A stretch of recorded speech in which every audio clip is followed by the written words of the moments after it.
नमस्कार, स्वागत है आपका स्टार न्यूज़ में। आपके साथ मैं इस्मत मुजीब। चलिए शुरुआत करते हैं आज की खबरों की। कानपुर स्टेट में जीएसटी की सचल दल इकाई द्वारा छोटी सी कमी के नाम पर गाड़ी पकड़ने व गाड़ियों को पकड़कर विभाग लाया जाता है और पेनाल्टी जमा करने का दबाव बनाया जाता है। व्यापारियों ने बताया कि पकड़ के बावजूद 129 पेनाल्टी जमा करने का दबाव बनाते हैं।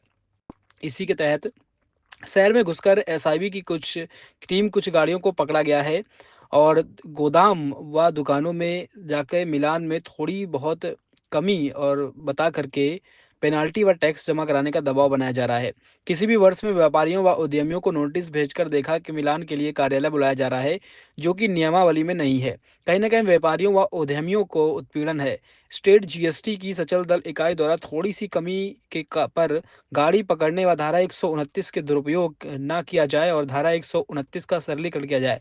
पूर्व की भांति 7 से रात्रि 12 बजे तक जो है शहर के सीमा में जांच ना की जाए।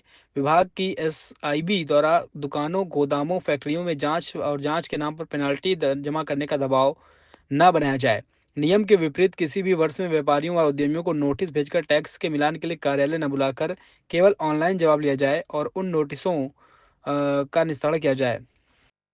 दर्ज करने आए थे और अधिकारियों की तरफ से आपको जो है देखिए, अभी पिछले शनिवार को एक विशेष अभियान कानपुर में चलाया गया और हमें लगता है कि प्रदेश के कुछ और जिलों में भी चलाया गया होगा, लेकिन कानपुर में जो जानकारी है उसमें कई गाड़ियां पकड़ करके यहाँ लाई गई। ऐसी एक गाड़ी लाई गई जिसमें 12% जीएसटी लगा था और वो 18% बता के लाई गई कि इसमें 18% होता है, जबकि 12% ही था। उसको 2 दिन फालतू खड़ा रखा गया। जब बहुत कहा सुना गया तब वो सोमवार की शाम को छूटी। इसी तरह और गाड़ियां भी खड़ी हैं, कुछ गाड़ियां और छूटी। कुछ गाड़ियों में जबरन, हम लोगों को बाद में पता चला कि जिसमें माल ज़्यादा था, 600 बोरी था सीमेंट का, और 30 बोरी में उन्होंने जमा करा करके ज़बरदस्ती जमा करा लिया 15,000 रुपये, जबकि उसमें जमा करने का कोई तुक ही नहीं बनता था। उस व्यापारी ने बाद में बताया। इसी तरह कुछ गाड़ी एक इसकी भी स्क्रैप की भी खड़ी हुई है या लोहे की खड़ी हुई है। उसमें भी सब कुछ बताने के बाद हाईकोर्ट के आदेश है कि 7 दिन में ई इनवाइस जारी किया जा सकता है। बिल थे और उसमें पोर्टल काम नहीं कर रहा था, उन्होंने तुरंत जारी कर दिया। हाईकोर्ट के आदेश को बताने के बाद गाड़ी अभी तक छूटी नहीं। मूव 7 जारी कर दिया कि हमें भी मालूम है कि नियम के तहत मूव 7 में जवाब देना पड़ता है, तब कोई भी डिसीजन होता है। जवाब दे दिया गया है। उन्होंने कहा इस पर हम बिल्कुल पूरी तरह पॉजिटिवली इस पर विचार करेंगे और देखेंगे गाड़ी छूटे, और हमको आश्वासन मिला है, हमें पूरा विश्वास है कि गाड़ी छूटेगी और आगे से कोई इस तरह की कार्रवाई ना हो। ये भी कहा गया है, उन्होंने आश्वासन दिया है कि किसी व्यापारी को परेशान नहीं किया जाएगा। कोई विशेष अभियान होगा तभी इस तरह के अभियान चलेंगे। आज आप देख रहे हैं कितनी सारी गाड़ियां यहाँ खड़ी हुई हैं, तो ये कहीं ना कहीं व्यापारी की गाड़ी ला करके, उद्यमी की गाड़ी ला करके व्यापारी को परेशान करना है, उनका व्यापार उद्योग प्रभावित करना है।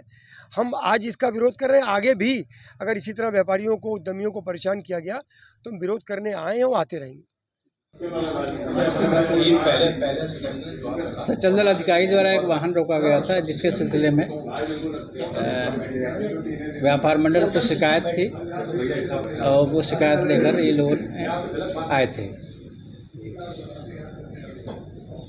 क्या क्या समस्या आई थी सर? धारा 129 के तहत व्यापारियों को कहना, धारा 129 के तहत मोबाइल के जो सचल दल वाले हैं वो लोग उनको अक्सर व्यापारियों को परेशान करते हैं। ऐसे मामले में आपसे मिले थे, क्या उन्होंने आपसे शिकायत किया और उसमें क्या? सामान्यतया कोई भी जीएसटी में काम है तो ऑनलाइन ही होता है।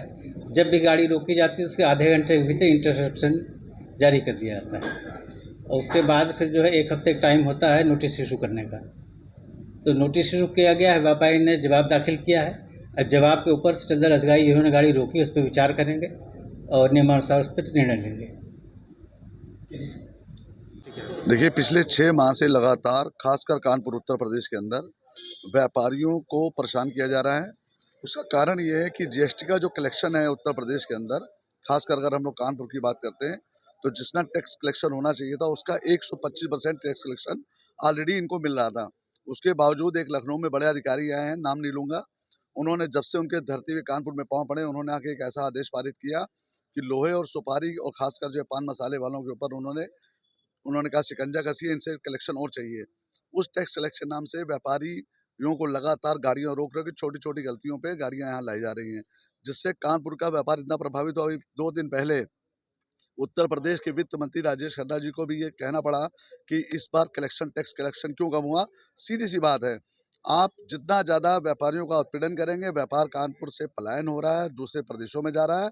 आज हम लोग यहाँ अधिकारियों से आके मिले और उनसे कहा है कि 2-3 भ्रष्ट अधिकारियों के नाम भी बताए हैं कि उनको कह दीजिए भ्रष्टाचारी बंद करें।